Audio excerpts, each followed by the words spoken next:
Une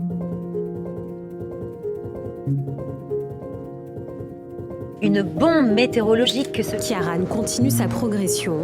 207 km/h à la pointe du Raz dans le Finistère. Près d'1 million de foyers sont toujours privés d'électricité. Ciaran arrive comme prévu et balaie déjà les îles du Finistère.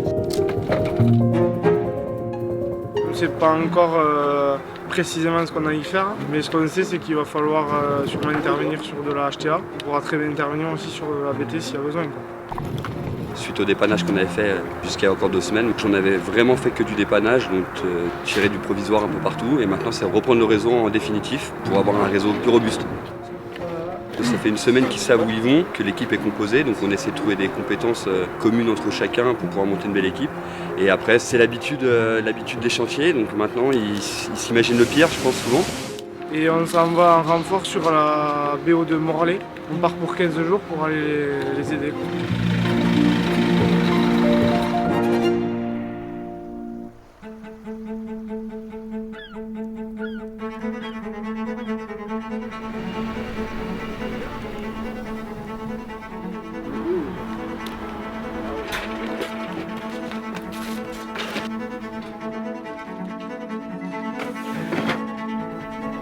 Donc là, on a envoyé les équipes en chantier, donc toute la semaine dernière, puis cette semaine jusqu'à jeudi.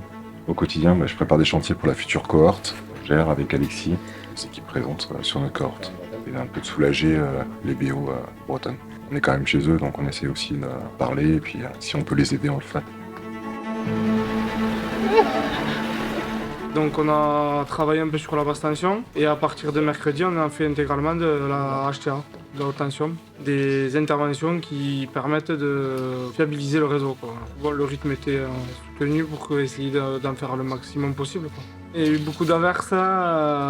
Après, on se plaint pas, il faisait quand même un peu soleil de temps en temps. Mais ouais, ça a été bien couvert, quoi, on va dire. Si, oui, on arrive à créer des liens avec les gens de la BO. Là, on est sur le même bureau qu'eux, on se croise tous les matins. Et on a été invités à aller à leur sapin de Noël vendredi soir, partager un petit moment avec eux.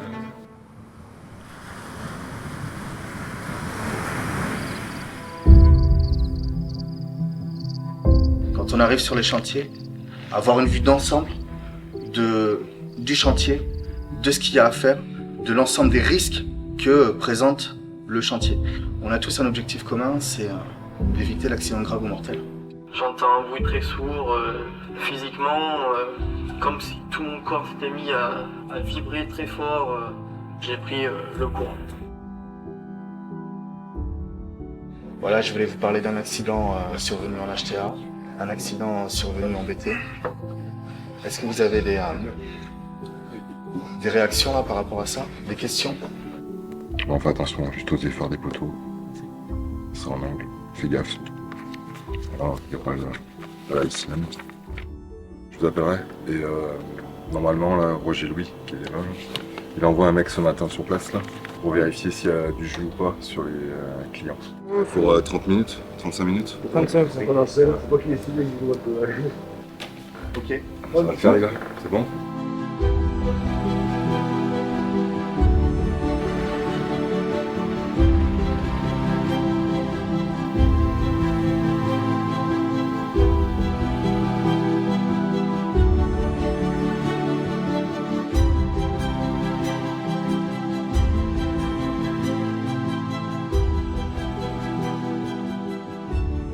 Bon, vous venez, on va faire le top.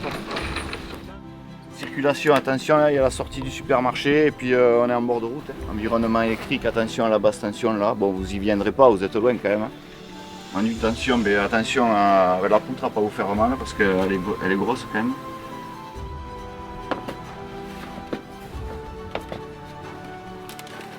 Donc ce qu'on fait là, tu mets les terres de chaque côté, on baisse la poutre un peu, tu mets l'autre en place et on reprend les conducteurs.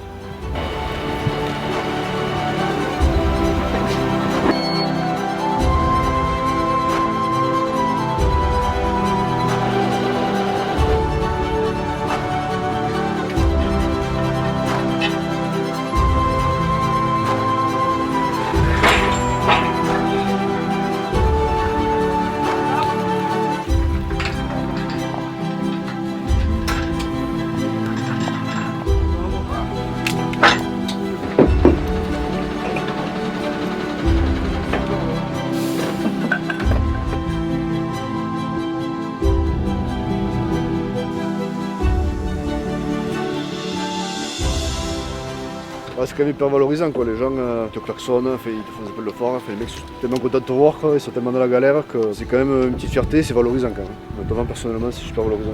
Notamment ça fait des méga souvenirs quand même. Le sentiment n'a pas changé, c'est toujours pareil. On est content d'être venu ici donner un coup de main, c'est toujours un plaisir quoi. On a passé une bonne semaine aussi avec les collègues et les chefs de cohorte, voilà, donc ça se passe plutôt bien. Donc, en plus avec le beau temps, parfait. C'est un peu notre raison d'être Enedis, c'est une vraie fierté de pouvoir aller aider les gens et un bel échange humain quoi. Humainement c'est fort ce qui se passe, c'est une belle aventure humaine. C'est vraiment un moment fort pour eux et je pense qu'ils s'en souviendront longtemps.